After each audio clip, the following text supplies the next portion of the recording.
What is up, everyone? It's Quinn here, and in this video I'm going to be talking about some of the top waiver wire targets that you guys should be looking to pick up heading into week 11 of the NFL season. So we're going to be talking about every single position: running backs, wide receivers, quarterbacks, tight ends, and defenses. These are all going to be players or teams that are rostered in 40% or fewer leagues. Going to be using the ESPN waiver wire to get those percentages. If you guys do enjoy the video, smash that like button, subscribe to the channel, and I'll also be talking about some of my buy low and sell high players in another video coming out today, so stay tuned for that. But let's dive right into the running back position, and we're going to start it off with Keaton Mitchell. Talked about him last week, still relevant here heading into week 11. He is rostered in 23.3% of leagues. Didn't have a huge workload on Sunday, 3 carries, 2 targets, but within those 5 opportunities, he had a 39-yard touchdown run and a 32-yard reception. So the dude is just a big play machine. I expect him to continue earning more and more opportunities. Like I've talked about, this backfield is pretty wide open, even though Edwards has been really nice for fantasy. In terms of real life NFL, like, he's not some sort of like elite running back. He's a depth option, was behind J.K. Dobbins. So Keaton Mitchell does have an opportunity to take over this backfield towards the end of the season. And if he's out there on waivers, I would definitely be looking to pick him up.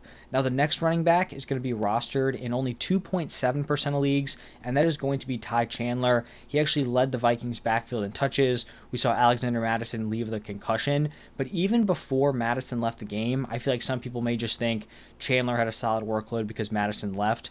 Even when Mattison was playing healthy, both these running backs were in a pretty solid split. Chandler was getting a lot of run early on in the game, even got the touchdown opportunity and converted. So I do think Chandler definitely has the opportunity to be a startable option in week 11 against the Broncos if Alexander Mattison is out.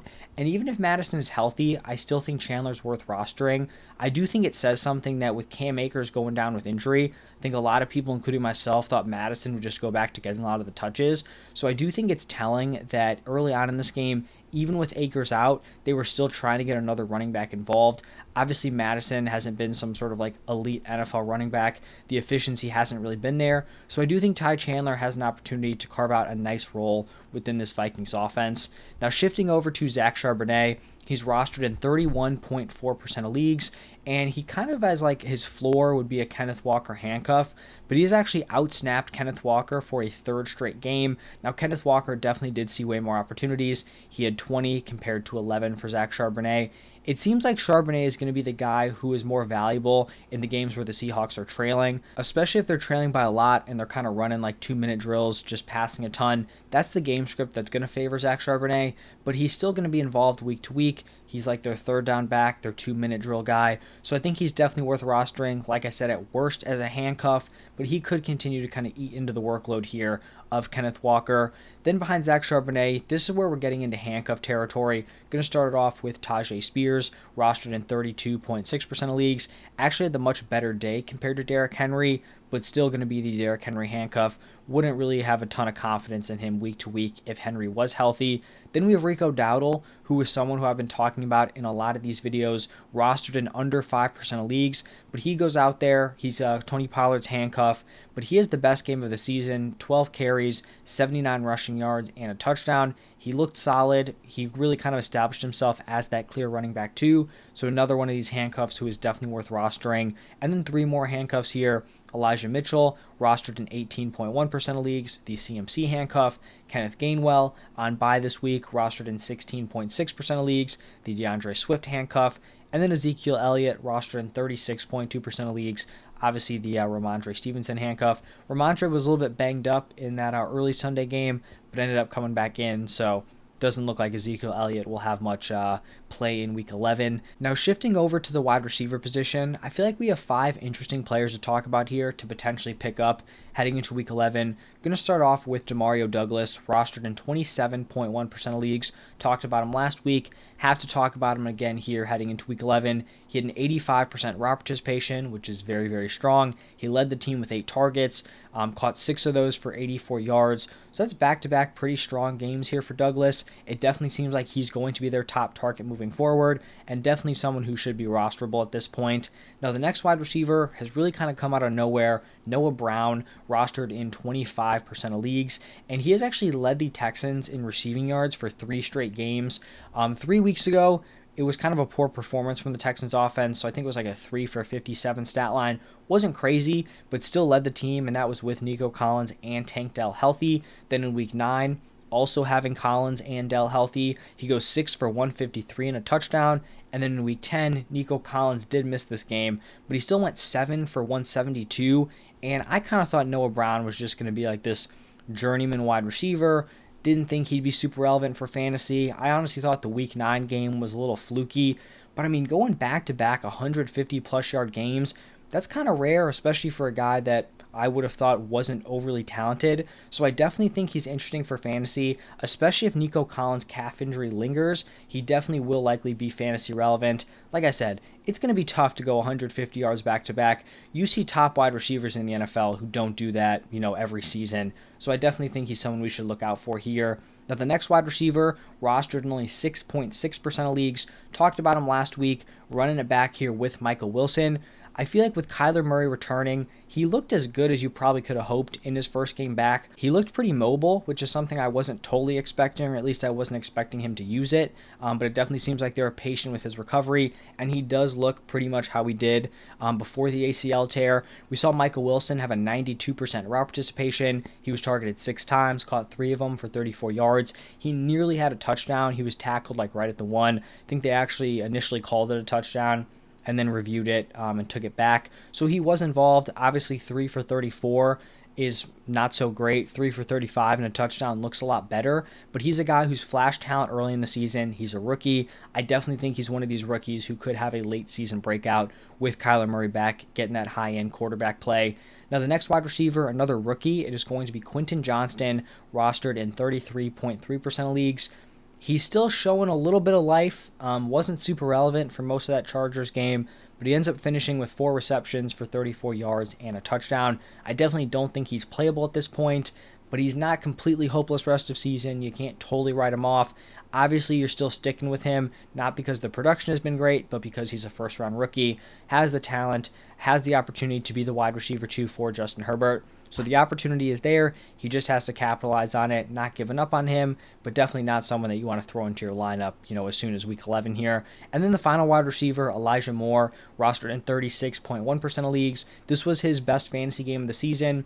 5 receptions for 44 yards and a touchdown. Also in a tough matchup here against this Ravens defense. Moore has honestly been able to pretty consistently command volume. He has 7+ targets in 6 of the 9 games he's played this season.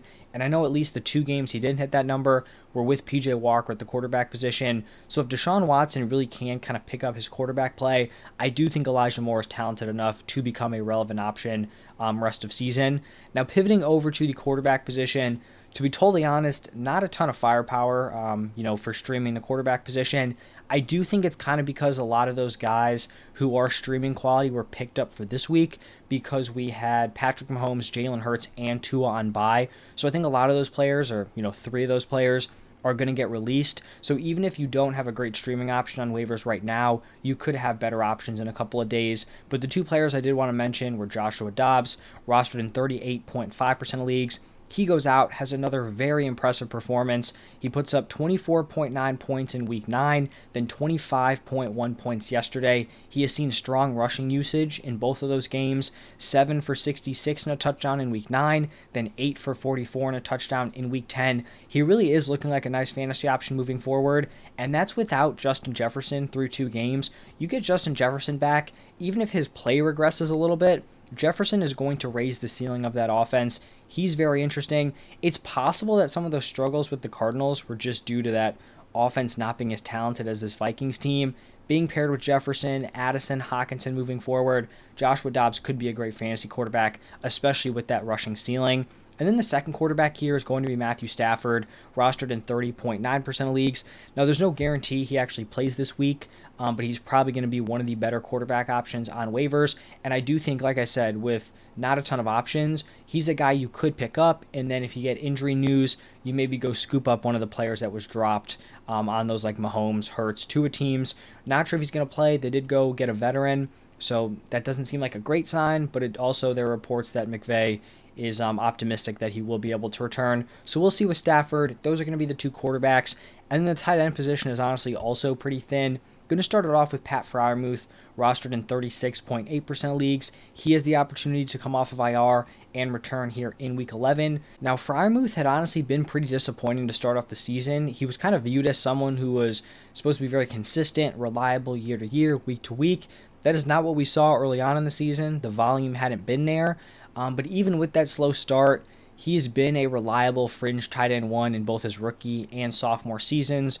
So if he's healthy, I think he'll be a fine option. You're just not going to find many better tight ends that could just be sitting on waivers than Pat Freiermuth at this point, especially as a streaming option. So if he is able to go in Week 11, probably one of the better options on waivers. And then Luke Musgrave, pretty much talk about him every week. If you're going to just like scoop up someone who's probably available, Musgrave could be that guy. He was coming off his best game of the season in Week 9. Then in Week 10, he catches 2 passes for 64 yards. The lack of volume continues to be an issue, but as a streaming option, you could do worse than Luke Musgrave. And then finally, we have the defenses here. Honestly, I don't think it's a great week to stream defenses. Kind of interesting that a lot of the teams I'm going to talk about kind of got shredded on defense here in Week 9 or Week 10.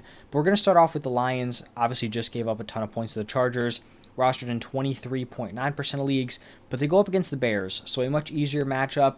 They should be getting Justin Fields back, but still not a great offensive unit. Then we have the Commanders, another team who gave up a lot of points, rostered in 20.5% of leagues, but they go up against the Giants. This Giants offense could be the worst in the league at this point without their top 2 quarterbacks, so I think the Commanders are definitely an interesting streaming option.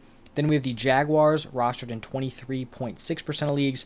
They just got shredded by the 49ers, but most teams do. Titans, after the big Will Levis first game, have really not looked great offensively, so a nice matchup there. Then we have the Texans, rostered in 5.5% of leagues.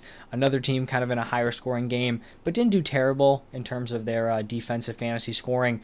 They go up against the Cardinals. Kyler looked solid, but as a whole, I still don't think this is a top offense for the Cardinals. And then wrapping it up here with the Chargers, obviously in that shootout with the Lions, rostered in just under 15% of leagues. They go up against the Packers. Packers offense really has not been overly consistent, so potentially the Chargers are a streaming option. But like I said, not a ton of great options. Hopefully, maybe there's like a sneaky team that didn't make the cut here but is available on waivers with a nice matchup. So hopefully you guys can find that. But that's going to wrap it up for the top waiver wire targets. I hope you guys enjoyed the video. If you did, smash that like button. Check out my buy low, sell high trade video. And then stay tuned for the start sits coming out later this week. Thank you for stopping by, and I will see you in the next one.